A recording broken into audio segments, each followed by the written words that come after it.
Welcome to another Apollo Papyrus episode. I am Aaron Apollo Camp.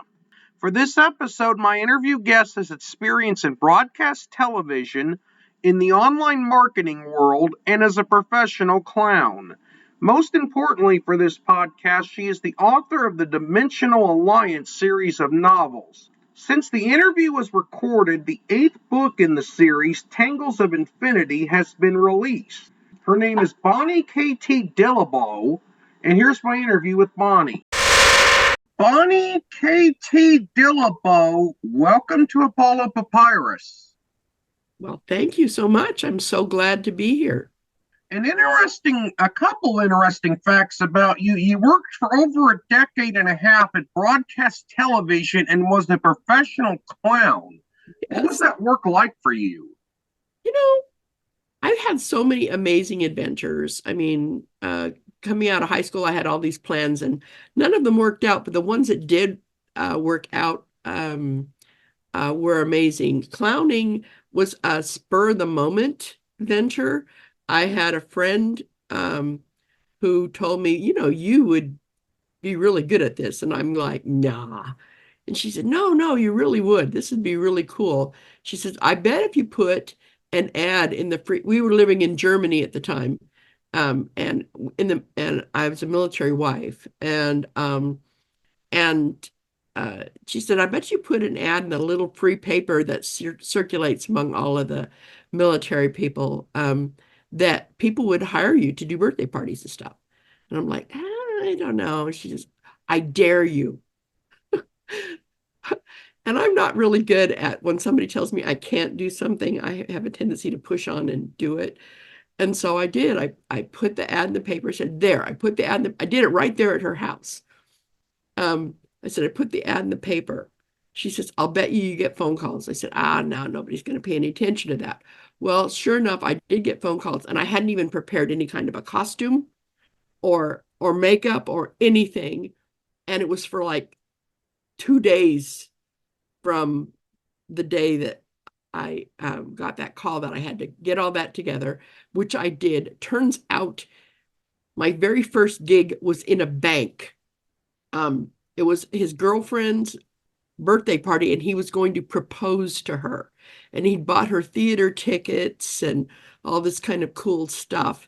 And it was this really big event that they were having clear in the back of the bank. They were having this party and he was there, going to be there and all of that. And so he drove me over to the bank and here I am in this costume. Now, the classic thing for a bank robbery is for people to come in masks and stuff, right? So I go into the bank and the guard steps right in behind me as we're going into the bank. And basically step by step down this very long, it was this big classic bank with the pillars and the marble floors and all this cool stuff. And I am feeling incredibly intimidated because my German was good, but not good enough to joke in. So I'd already determined I was going to be a mime clown.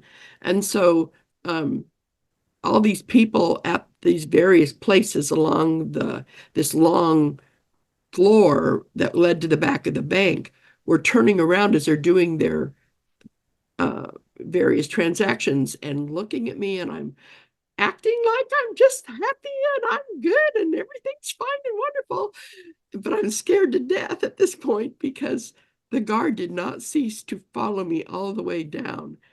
And he'd given me this little sign, this huge flower to give to his fiance or a pending fiance. And so I very happily marched up and pointed at the sign because it had her name on it. And they brought her forward because they were all back there celebrating. And she took the flower and she took the sign with the little tickets hanging off of it and everything. And boy, they were offering me champagne, which I declined because my makeup was not professional clown stuff, so it was going to just melt off the first time I did anything. They offered me champagne and cake and all this kind of stuff, and I'm just happy and all this and declining all their stuff and did the thing. And on the way back, the guard preceded me but with a big grin on his face because he knew that I wasn't there to rob the bank. So he was happy about that. And I got into this guy's car to go home, and he handed me um, my fee plus another 40 marks, which back then that was about $80 in American money, and said, "You don't charge enough." And I'm like, and that was my beginning. And I traveled all over Germany in that clown costume, doing parties for people in the military and some people not in the military, and had a great time with that. And then basically brought it home to the States with me when we came back and clowned for years afterwards, just doing birthday parties. When I came back to the States, I became a speaking clown and changed my clown name to Melody Clown.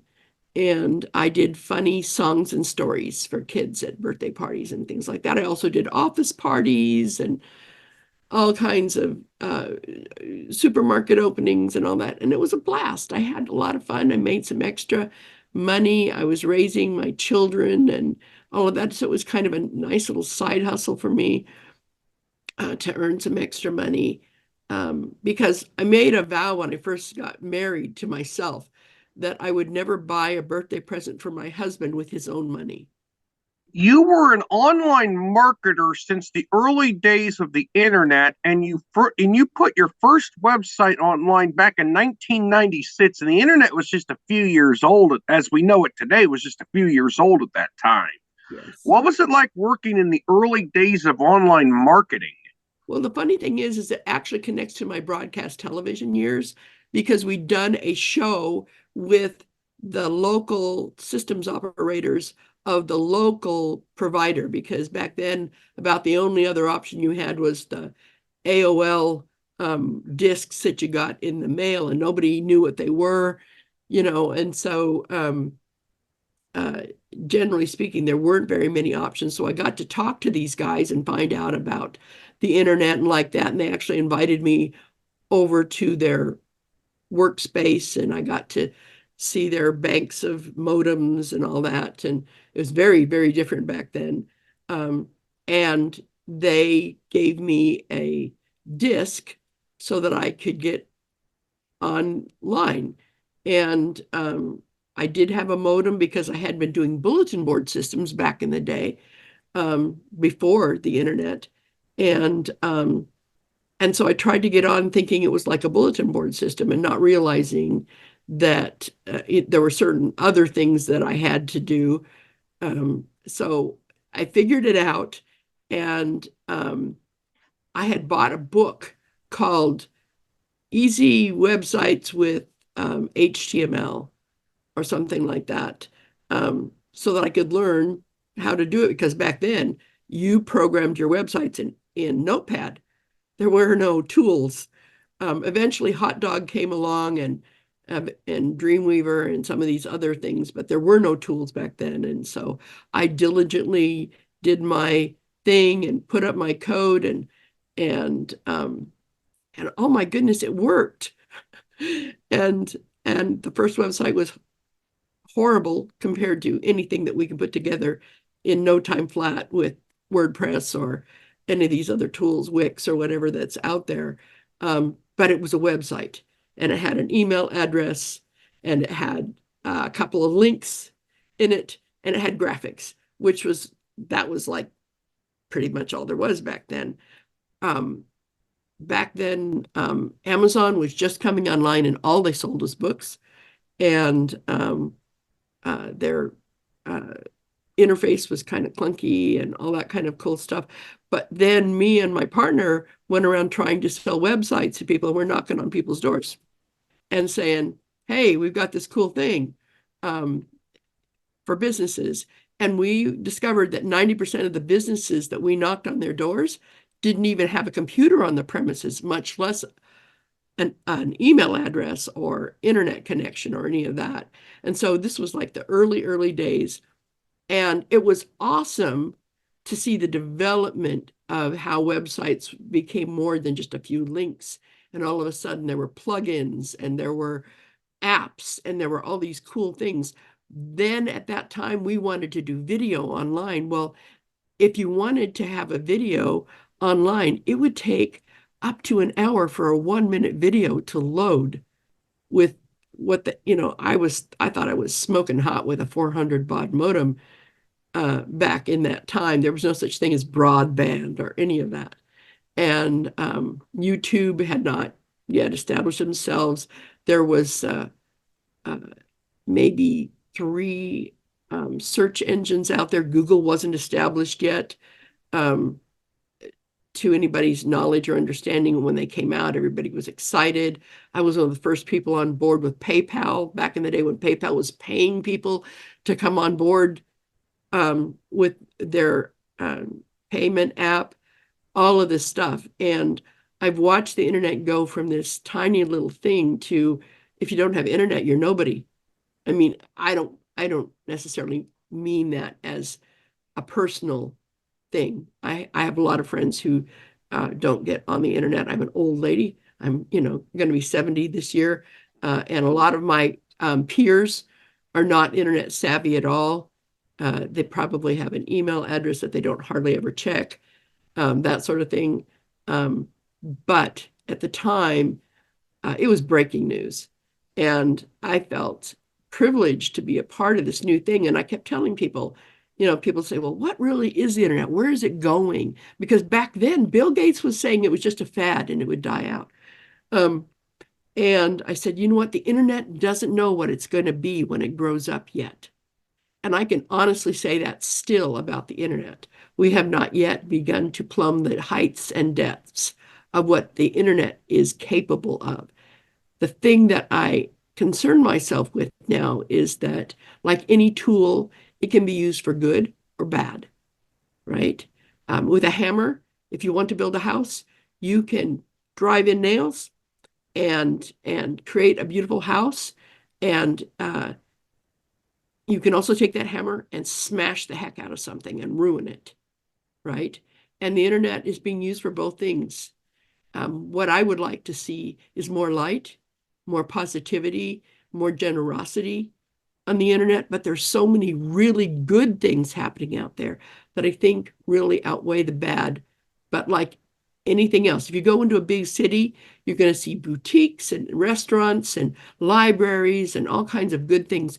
But there's also the slums, the ghettos, the uh, kind of slimy backwater areas of a big city, and you have to know how to navigate, and you have to know how to keep your children safe in whatever environment that they find themselves in.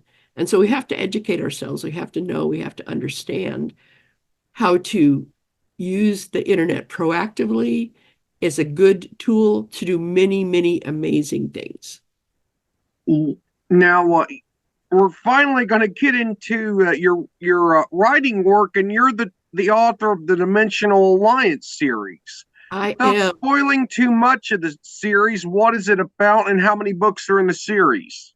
Well, the main text, I'll give you my little elevator speech here. The main text is about a young woman who inherits a house, a cat, and a key from an aunt she's only met twice in her life. It turns out the house has a room in it that couldn't possibly be there. The cat is not a cat. The key doesn't fit any of the locks in her house, but unlocks adventures in the multiverse and teaches her things about herself she never thought were possible. It's a family-friendly series.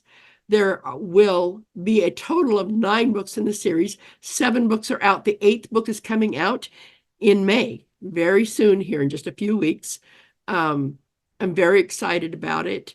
It's a 3 trilogy series. The first series is about the young woman and her adventures in the multiverse. The second book is where she's reading her aunt's journals and finding out where it all came from. And the third trilogy weaves both stories together so that Jenny and her friend can conquer ultimate evil in the multiverse. That's the snapshot. The books themselves have been a blast to write. I published the first one 2 weeks before my 64th birthday back in 2019. There's since been 7 books going on 8, published.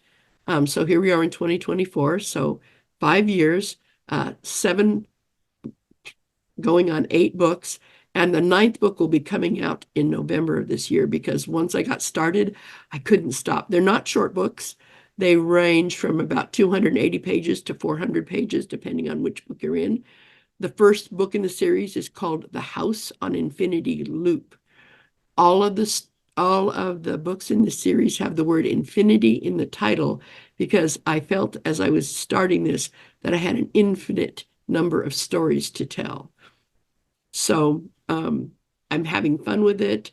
I wanted to write a book when I was 16, but life happened. I went into the military right after I got out of high school, and then I met my husband.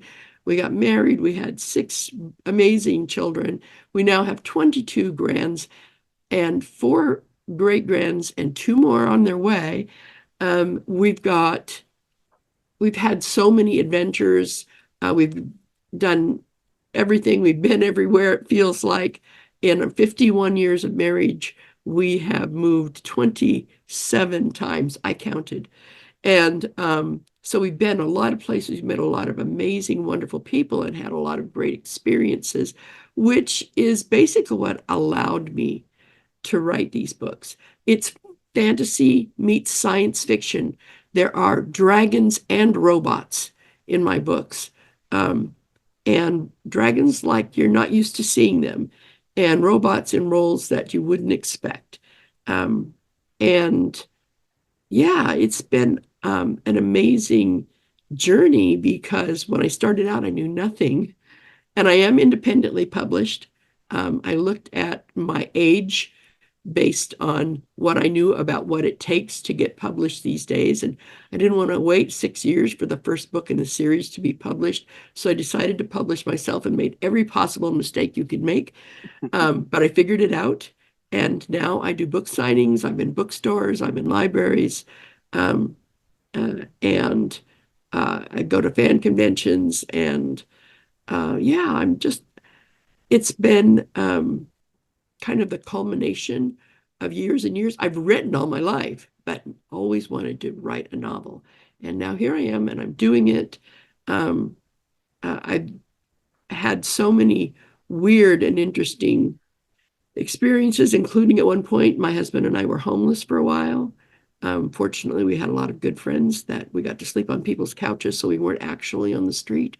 But uh, and I've owned businesses, and I've worked for other people. I worked for the state for a while, doing clerical work. Um, it's been a wild ride, and I'm not done yet. So, You mentioned that you're independently published. What have you learned about self publishing since you started writing the first book in the series? And what advice do you have about publishing books?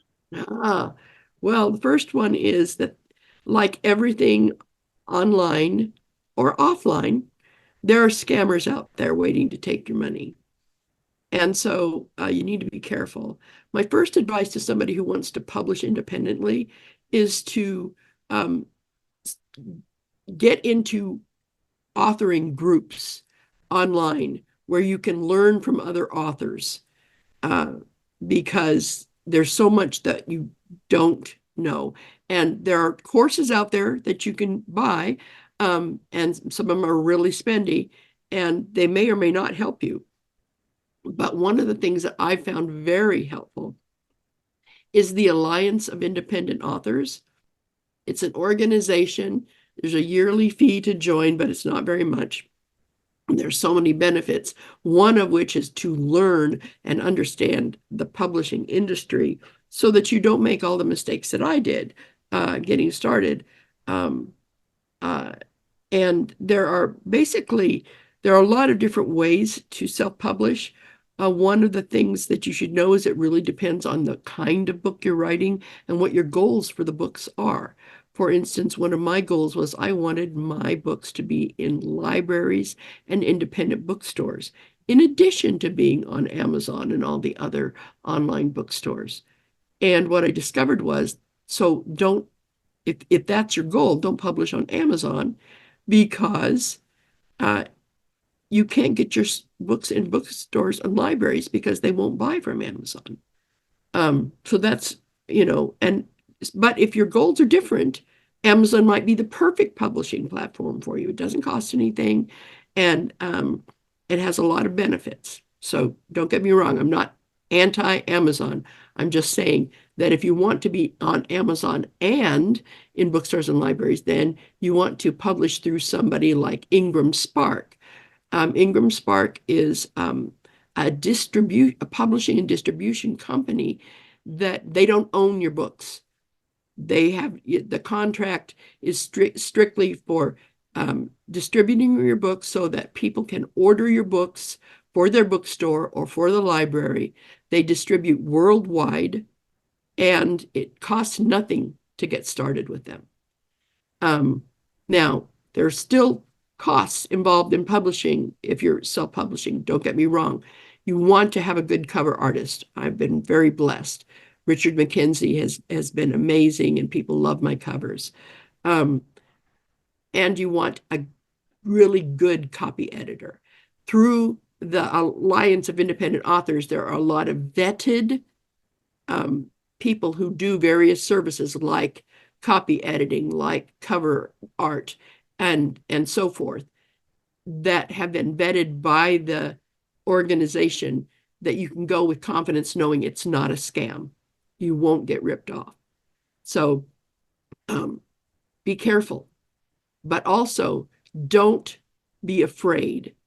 It's doable, and it's within the reach of most people who want to create good books that are out there. Now, independent publishers do have a reputation out there because in the beginning, everybody was publishing independently, and they would type the end and immediately publish without editing, without checking to make sure that everything was working, without formatting or anything. And those initial books were horrible, many of them. And so, unfortunately, if you're independently publishing, give your independent publishing company a name.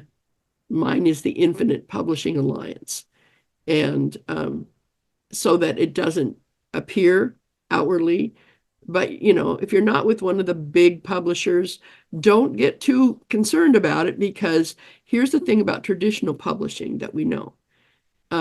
There was a time when you first got a book launch with with a traditional publisher, they put you on radio shows and TV shows and did all this advertising and got you all these reviews and all this kind of cool stuff. Unfortunately, that's not the case anymore. You get maybe about 60 days of attention from them on a very limited basis, unless you're already a name. And then if your books don't sell easily, quickly, they kind of leave you to your own devices, and you still end up having to do all the promotion and all of that stuff for your books. If you publish traditionally, they pick the cover.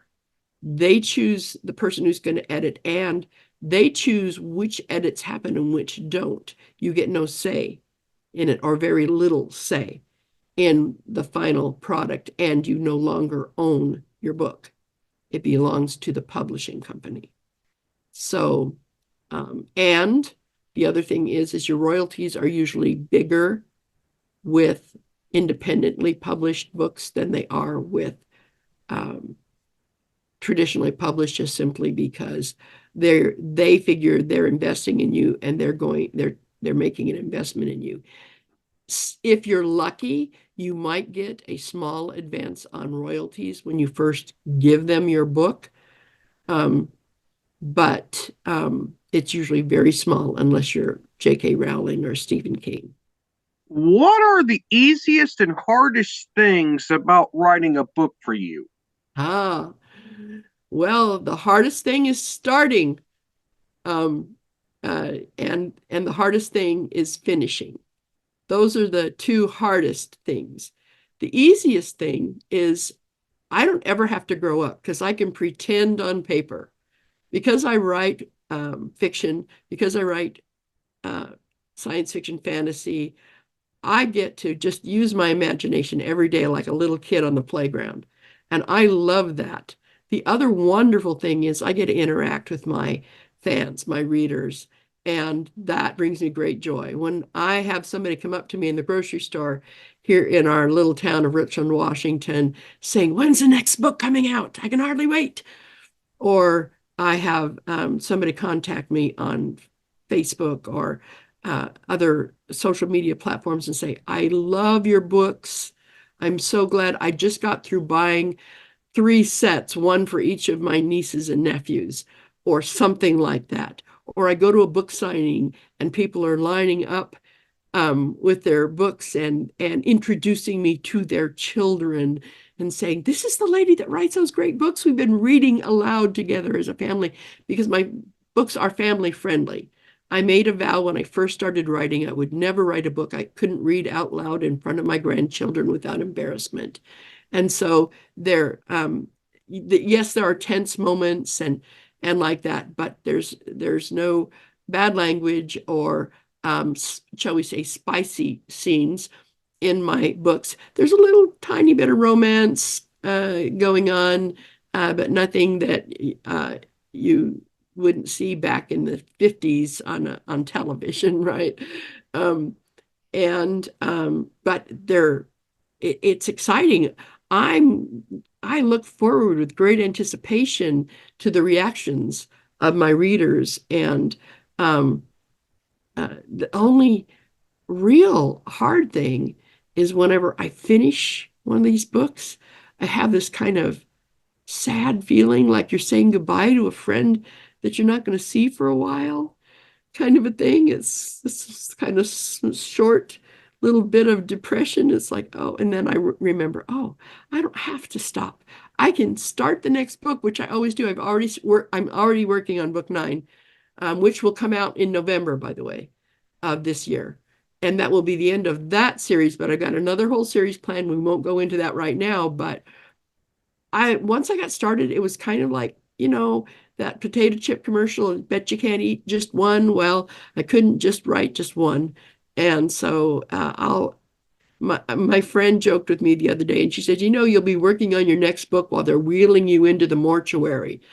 And I'm like, yeah, I'm now that I'm doing this, I just love it so much. Just don't think I can ever stop. I have two more questions. The first of my last two questions: what advice would you give to aspiring authors? The first advice that I would give them is sit down and write. Matter of fact, that's the nice way of putting it. I did an interview with Mercedes Lackey, author of over 130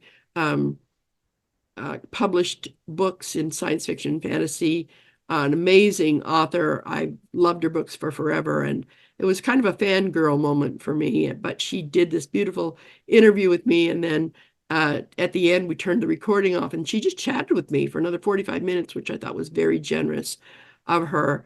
And finally, I very timidly said, "I've been thinking about writing a book." And this was just before I actually did start writing. And she leaned up into the camera to where all I could see was her face.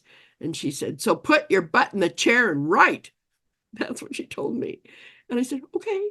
And so I did. So don't keep putting it off. Start. There's no timer. I'm writing these books fast because it's a passion for me right now and I have the time.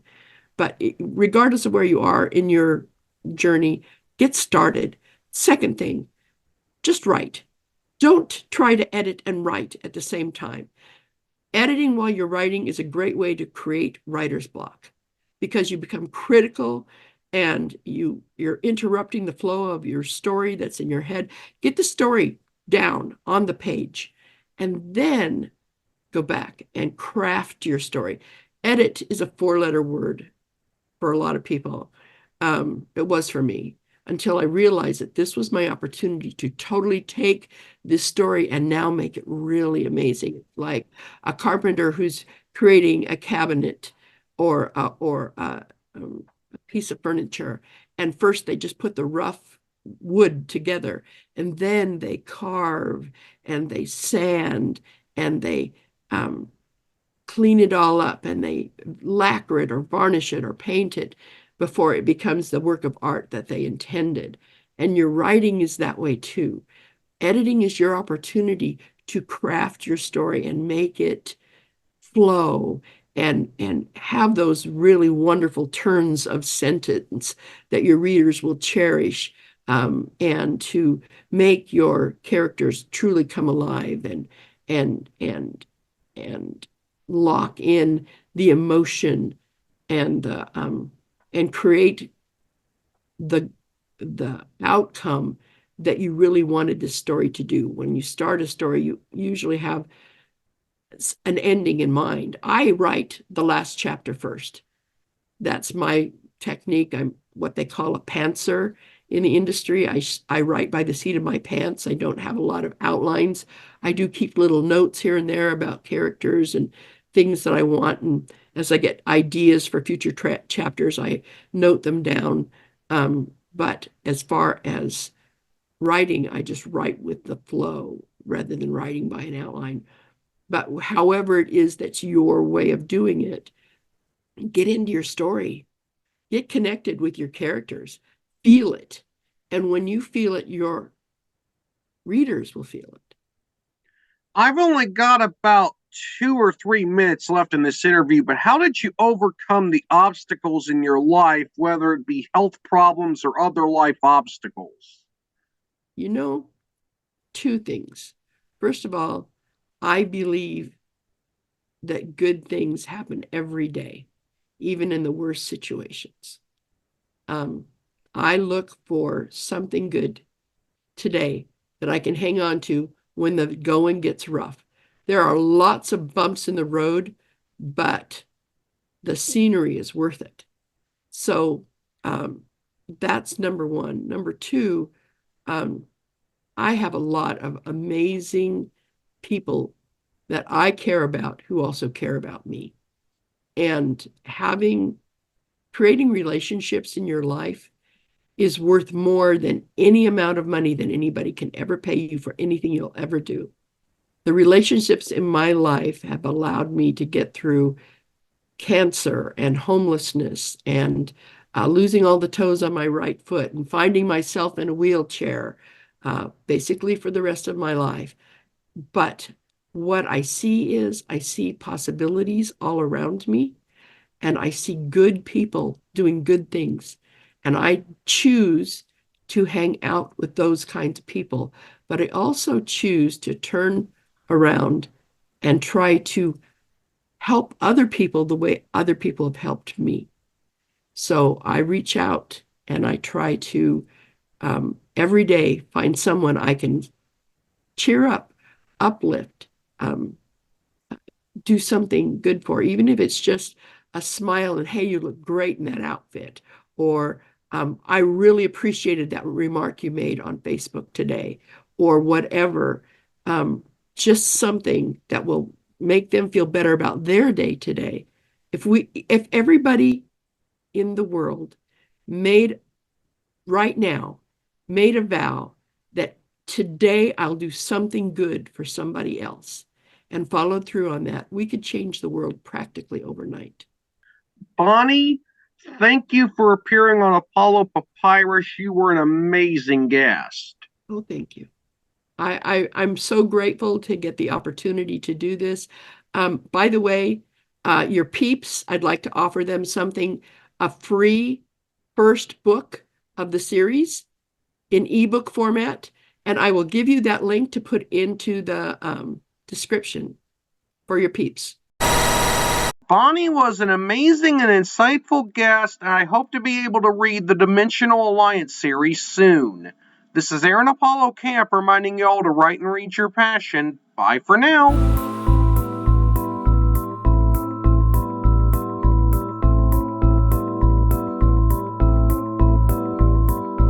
Remember to subscribe to the Apollo Papyrus YouTube channel at www.youtube.com/@ApolloPapyrus and the Apollo Papyrus Substack newsletter at apollopapyrus.substack.com. Y'all can visit the Apollo Papyrus website at campaaronapollo.wixsite.com/Apollo Papyrus and follow Apollo Papyrus on Threads, Instagram, Facebook, and Tumblr at Apollo Papyrus. Copyright 2024, Aaron Apollo Camp, all rights reserved. This podcast episode is intended for the private listening of our audience. Any reuse or retransmission of this episode without the express written consent of the podcast host is prohibited, except under fair use guidelines. Royalty-free music and sound effects obtained from https://www.zapsplat.com.